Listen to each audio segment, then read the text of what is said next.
avaliação neuropsicológica, mesmo que ela não me pediu, fiz a avaliação e o meu TDAH deu de nível moderado para grave. Também tem níveis, né? Tem aquele nível que não precisa nem de medicação, tem um nível que precisa de um pouco de medicação e tem um nível que precisa de muita medicação. O meu estava, na época, naquele meio, assim.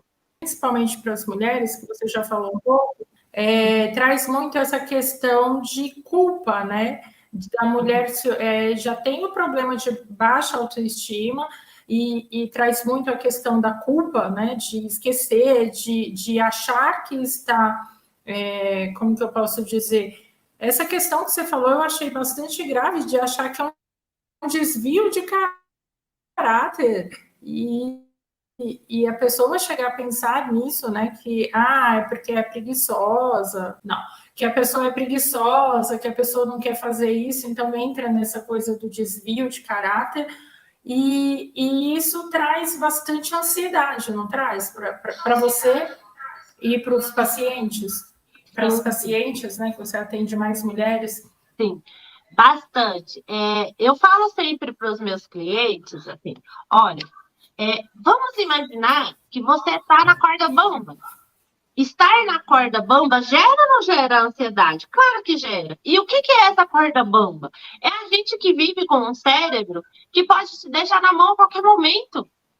De repente, você pode esquecer algo importante, você pode esquecer a vacina do seu filho, você pode esquecer de ir no médico, você pode esquecer um paciente que eu atendi. Ele, por exemplo, de repente chega para trabalhar na minha folga, ou então eu esqueço de trabalhar no dia que é para eu ir trabalhar. Então, isso pode, de repente, colocar o seu emprego em risco. Então, a gente sabe que o nosso cérebro nos deixa na mão em vários períodos. E isso gera muita ansiedade. E o mais grave ainda, Dani, um TDAH não tratado, além da ansiedade, pode levar a uma depressão e, consequentemente, ao suicídio, que é o tema que a gente está trabalhando hoje, né? TDAH não tratado leva, sim, à depressão e suicídio. Me diz uma coisa, dentro dos estudos, na parte de diagnóstico, acomete o TDAH, acomete mais homens ou mulheres, ou tanto faz? Como que é isso? Tem uma porcentagem que dá diferença? Olha, vários estudos indicam que é igual para ambos. Mas o que acontece é que os homens têm muito mais diagnóstico do que as mulheres. Aqui no Brasil está uma faixa de 12% para os homens e 5,4% para as mulheres. E os estudos indicam que é igual. Então, as mulheres têm uma defasagem muito grande quando vai em busca do diagnóstico. Já eu explico o porquê, eu vou explicar a diferença dos sintomas, mas é muito comum as mulheres chegar no psiquiatra e o psiquiatra falar assim, você estuda, você fez faculdade, então você não tem TDAH.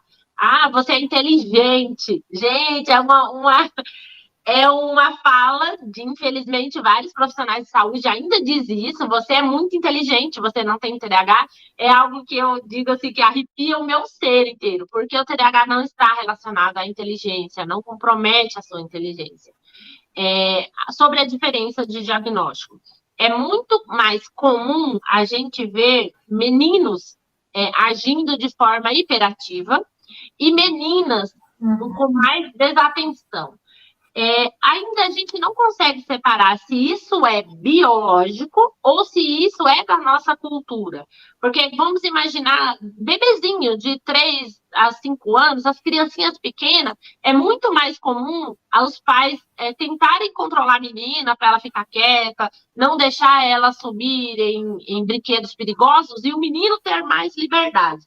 Então, hoje, depois de adulta, é comum essas mulheres apresentar mais os sintomas de desatenção. Hoje em dia não se diz mais TDA, igual era antigamente, dizia que era um transtorno de déficit de atenção sem hiperatividade, então era TDA. E hoje não, se considera que todos são TDAH, transtorno de déficit de atenção e hiperatividade.